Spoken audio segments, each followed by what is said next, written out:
Hello everyone, हर हर महादेव। चलो गিয়ে দেখা হচ্ছে। আজ দ্বিতীয় সোমবার শ্রাবণ মাসে জল ঢালতে যাচ্ছি বানেশ্বর বাবার কাছে। দর্শন হবে কখন সেটা জানি না।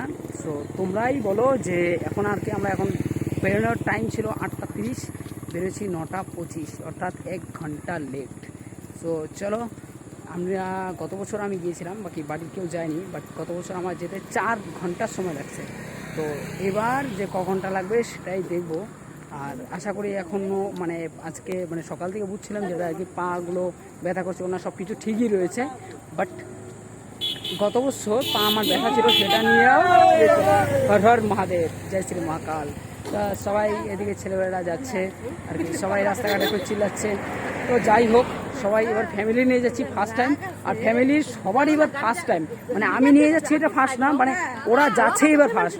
তো এটা আর কি মানে ওদের এবার মানে সবাই যে যাচ্ছে আর কি, সবার একটু মজাটাই আলাদা, এরকম ব্যাপার। আর আমার এই নিয়ে তো 7বার মতো প্রায় হয়ে গেল। সো হেঁটে যাচ্ছি নিয়ে 2বার। এর আগে গাড়ি নিয়ে গেছিলাম, সাইকেল নিয়ে গেছি। সাইকেল নিয়ে আমি সারা বছরে মাসে 1বার করে যদিও যাই, সাইকেল নিয়ে বেশিরভাগ আমি যাতায়াত করি। তো চলো গিয়ে দেখা হচ্ছে, তোমরা আসো, দেখা হবে, কথা হবে। হর হর মহাদেব। বানেশ্বর যাওয়া কি করতে? জল ঢালতে? বাবা, তাই নাকি? কয়জন? 4-5 জন যাইতে পারবো তো? যাইতে পারবো? আচ্ছা, যদি নেয় তো যাইতে পারবো না, দেখা যাক কি। Hello everyone, Har Har Mahadev. এখন রয়েছি ফ্লাইওভার ব্রিজে। বর্তমান আমাদের যাত্রা 35 মিনিট পূর্ণ হলো। এখন আমরা প্রায় 2 কিলোমিটার ক্রস করেছি। এখন আর কি রয়েছি ফ্লাইওভারে। আরও আমাদের 13 কিলোমিটার রাস্তা পাড়ি দিতে হবে। ওম নমঃ পার্বতী পতে, হর হর মহাদেব। পুরো ঢল নেমে গিয়েছে, দ্বিতীয় সোমবার, মারাত্মক ভিড়। আর দেখতেই পাচ্ছ ভক্তরা কিভাবে যাচ্ছে বানেশ্বর ধামে। সো পেছন দিকেও এইদিকে সামন দিকেও রয়েছে। চলো গিয়ে খুবই তাড়াতাড়ি তোমাদের সাথে বানেশ্বর মন্দিরে দেখা হচ্ছে। চলো। আমরা একবারও না দাঁড়িয়ে 8 থেকে 8.5 কিলোমিটার রাস্তা অতিক্রম করে চলে এলাম। এখন আমরা রয়েছি ডোরেহাট ব্রিজের নিচে। তো ব্রিজের একদম নিচে নেমে তারপরে আমরা একটু কিছু নিয়ে এসেছিলো বাড়ি থেকে আর কি, খাওয়া দাওয়া করার জন্য। আমি বলেছিলাম যে খাওয়া দাওয়া করার কোনো মানে নেওয়ার কোনো দরকার নেই, ওখান থেকে অনেক ভান্ডারা রয়েছে, সেখান থেকে খাওয়া দাওয়া করতে পারবে। তাই ওরা তারপরেও খাওয়া দাওয়া কিছু নিয়ে এসছে। চোখের সামনে ডাইরেক্ট লাইটটা ফ্ল্যাশটা পড়ছিল, ওই জন্য চোখটা বন্ধ হয়ে আসছিল, এটাই বলা হচ্ছে। আর এখন খাওয়া দাওয়া করছি, রাত বাজে প্রায় 11:30। আমরা কিন্তু একবারে কিন্তু দাঁড়াইনি, বসিনি রাস্তায়, একবারে চেকপোস্ট থেকে ডাইরেক্টলি ডোরেহাট ব্রিজ ক্রস করে এখানে বসলাম।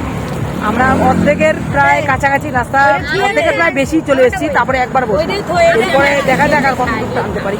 চলো, এই দেখো সবাই এখন খাওয়া দাওয়া করছি। ফটাফট ওটো ওটো ওটো, তাড়াতাড়ি তাড়াতাড়ি। रेडी, जय शंकर, जय भोलेनाथ। खाना पीना तो हो गया था, चलो अभी तक जाइए मंदिर पे। तो गाइस फाइनली আমরা আর 4 কিলোমিটারের মধ্যে মন্দির পাচ্ছি। এখন বাজে রাত্রি 12টার একটু উপরে, 12:10-15। সো কিছুক্ষণের মধ্যেই আমরা মন্দিরে প্রবেশ করব, বাবার দরবারে। হর হর মহাদেব। হ্যালো এভরিওয়ান, এখন আমরা প্রায় চলে এসেছি। এখন বাজে প্রায় 1টার কাছাকাছি আর কি, 1টা পুরোপুরি এখনো হয়নি। বাট আর কিছুক্ষণের মধ্যেই বাবার দর্শন পাবো। সো একটা কথা বলি, পাগুলো দেখতে পাচ্ছ চলছে কখন থেকে, আর কিচ্ছু বলার নেই, অনেকক্ষণ থেকে এই পা চলছে। তো খালি পায়ে এসছি, আর কেউ কেউ জুতো পরে বসছে, যা যেতে পারবে না আর কি। তো এটাই বলবো তোমাদের সকলকেই, বাবার দর্শনে যখন যাবে তখন একটা কথাই মাথায় রাখবে, যে যখন তুমি বেরিয়েছো বাড়ি থেকে কষ্ট করে, তখন মনে করবে বলে বাবা তোমাকে যে তার নিজের দর্শন সে নিজে করাবে। বাবার মন্দিরে কখনো না আমরা নিজেরা যাই না, তার দর্শন সে নিজেই করায়। সে যদি দর্শন না করে তো আমাদের ক্ষমতার বাইরে সেটা। বাবা ওখানে বসে আছেন, তাই প্রত্যেকটা ভক্তের কাছে বাবার আশীর্বাদ রয়েছে। তাই সবাই বাবার কাছে সুস্থ মাথায় মন ভালো করে যাবে। বলো Har Har Mahadev.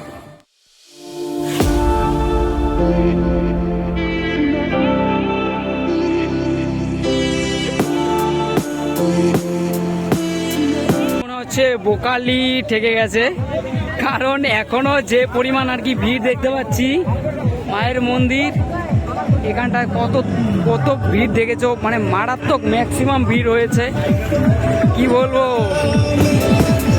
Maximum line guys, কি বলবো, কিছু বলারই যদি থাকতো তাহলে তো হতোই।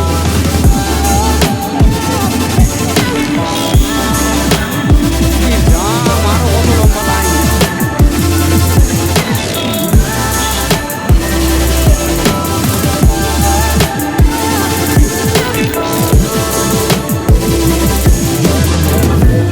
এই যে এখানে লাইন শেষ হলো।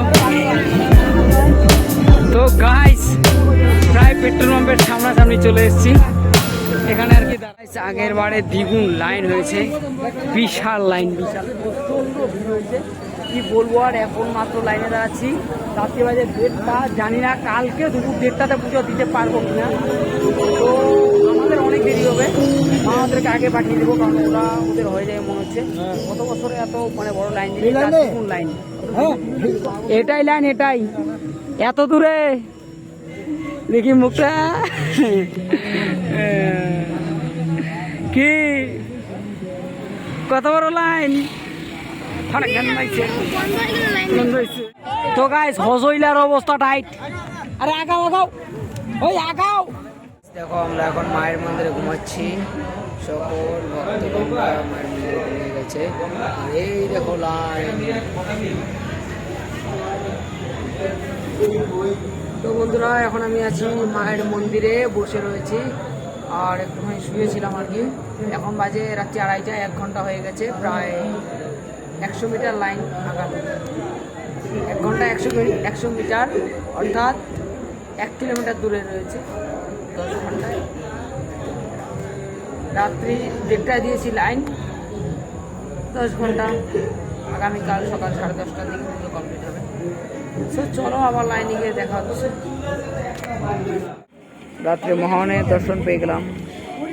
সো ফাইনালি সকাল হয়ে গেল, এখন বাজে 5:30। তো এখনও মানে আমি কি আর কি লাইনে রয়েছি, এখন আমি হাই রোডে আর কি শুয়ে রয়েছিলাম, তা আর ভালো লাগছিল না, তাই জন্য অনেকে বসে রয়েছে, কেউ শুয়ে রয়েছে, তাই আমি আর কি শুয়েই ছিলাম।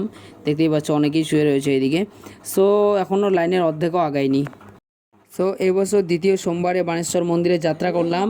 তো যাত্রা করা মানে আমি গেলাম, কিন্তু যাওয়ার পরে এতটা কষ্ট করার পরেও বাবার দর্শনটা করতে পারলাম না, সত্যি জিনিসটা খুব খারাপ লাগলো। আর সবচেয়ে বড় কথা, আমার ফ্যামিলিকে যদি আমি নিয়ে না আসতাম, আমি একদম 100% আমি গ্যারান্টি দিলাম, আমি যত দেরি হোক না কেন দর্শন আমি করেই যেতাম।